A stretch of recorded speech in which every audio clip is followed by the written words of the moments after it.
There's a place in the woods called Aspen Ridge because of all the populous trees which grow there. This is where we're from. We are the Popple People. Welcome to our channel. We're glad you stopped by.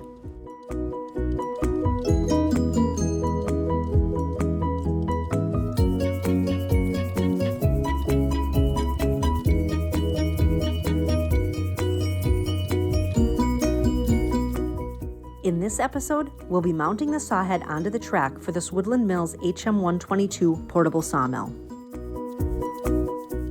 Before we started, we placed 2 jack stands under the back of the trailer to prevent tipping when the combined weight of the sawhead and a person were towards the rear end of the car trailer.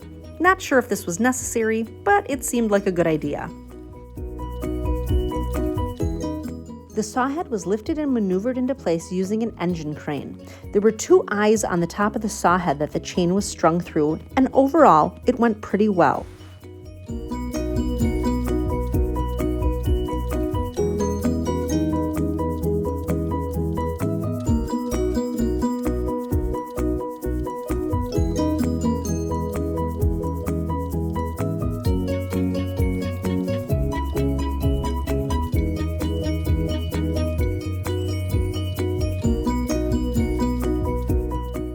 This crane wasn't quite long enough, so we ended up placing the wheels on one side onto the track first, and then lowering the other side down onto the track. The sawhead was at a little bit of an angle when we placed it due to that short crane length, so 2 people were absolutely necessary for this step because of that angle and the weight of the sawhead. 1 person to maneuver the crane and 1 to align the sawhead on the tracks.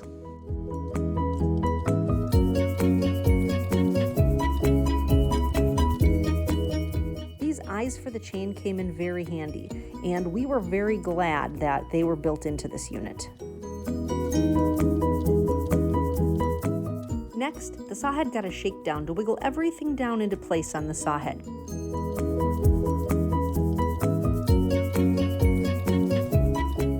Remember in the sawhead assembly videos when we mentioned leaving hardware loose in various places?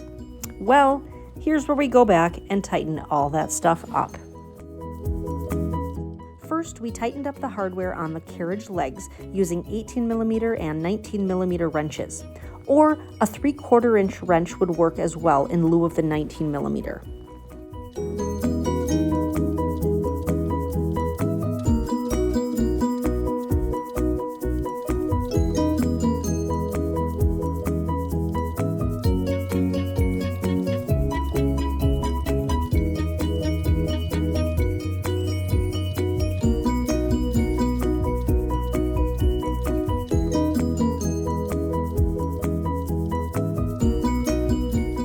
Next, the dashboard was tightened in place using 16mm and 17mm wrenches.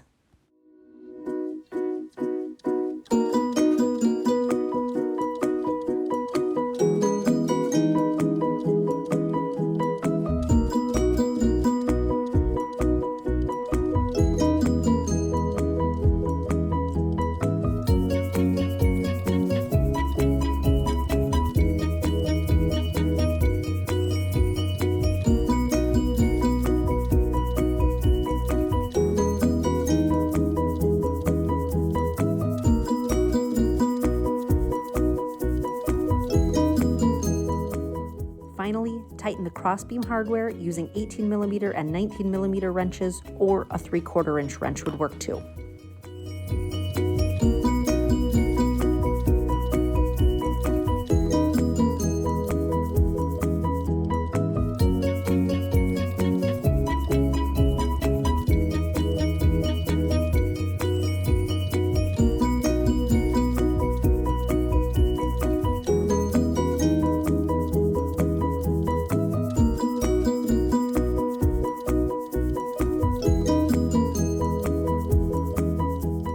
Once all that hardware was tightened up, the sawhead was ready for its inaugural roll down the tracks. Make sure it rolls smoothly and doesn't bind up anywhere. If this happens, it could indicate something isn't quite square or level. Adjust accordingly until the sawhead rolls nicely.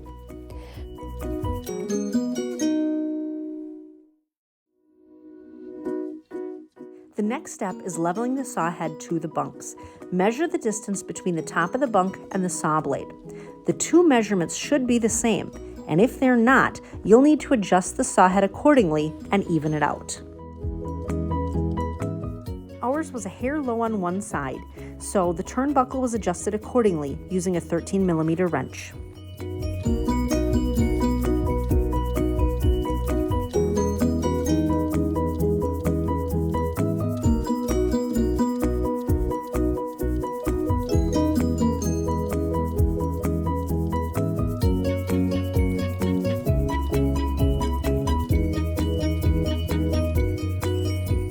Rotate the turnbuckle as needed and continually check those measurements until you're even on both sides.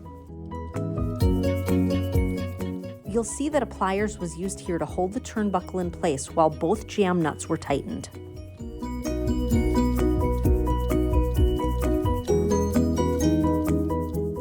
Then recheck for level again.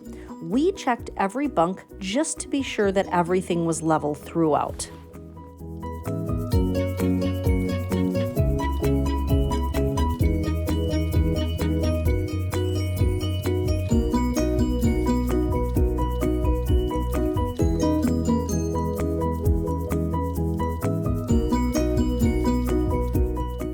After this, you'll need to adjust the upper and lower bushings on both post sleeves.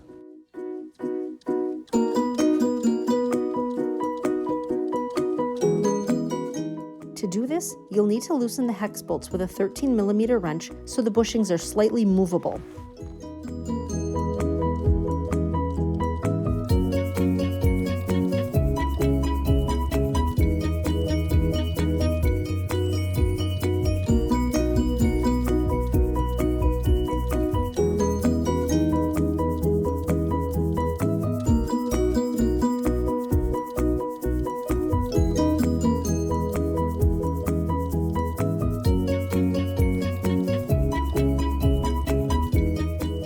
Press the bushings together front to back to close any visible gap between the white wear pads and the silver post.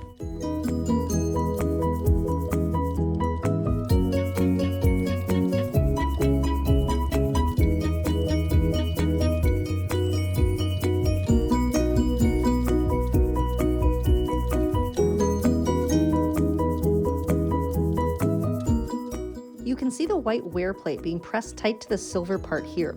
You might have to tap lightly on the wear pad to get it to go in because it might stick to the retainer plate.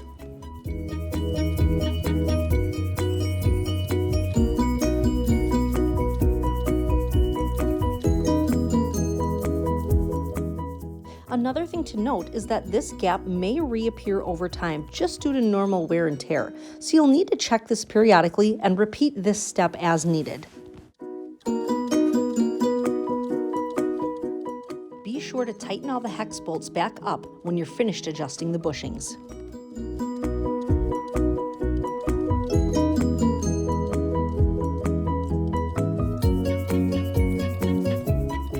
This is how the post sleeve bushings should look when you're done. Once that's finished, apply some silicone lubricant to the posts.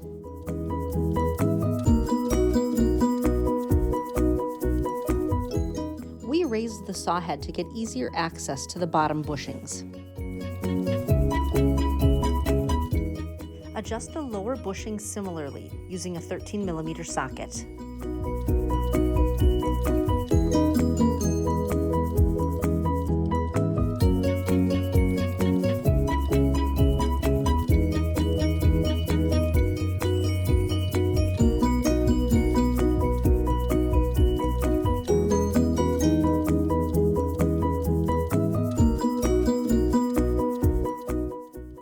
Once all of that is finished, make sure the saw head cranks up and down nice and smoothly, as you see here.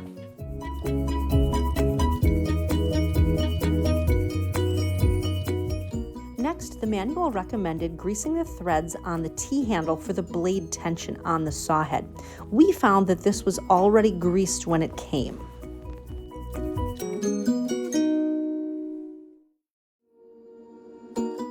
The only items we needed to grease were the threads of the 3 T-bolts on the log support brackets attached to the bunks.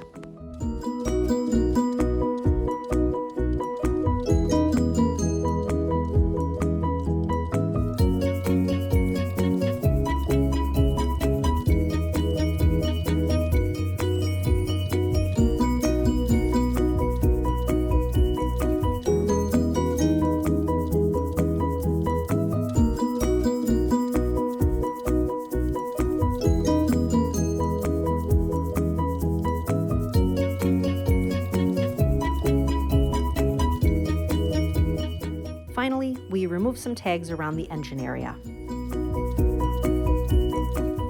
This last tag was of particular importance because it indicated there is no oil in this engine. If you have questions, email us at thepopple.people, all one word, @gmail.com, or plop a comment below. We'd love to hear from you. Stay tuned for our next video, where we'll go through the pre-start checklist. Thanks for watching. If you enjoyed this video and want to see more straight-to-the-point videos about our journey with this sawmill, please consider subscribing. That way, you can be a Popple People too. We'll catch you next time. Bye.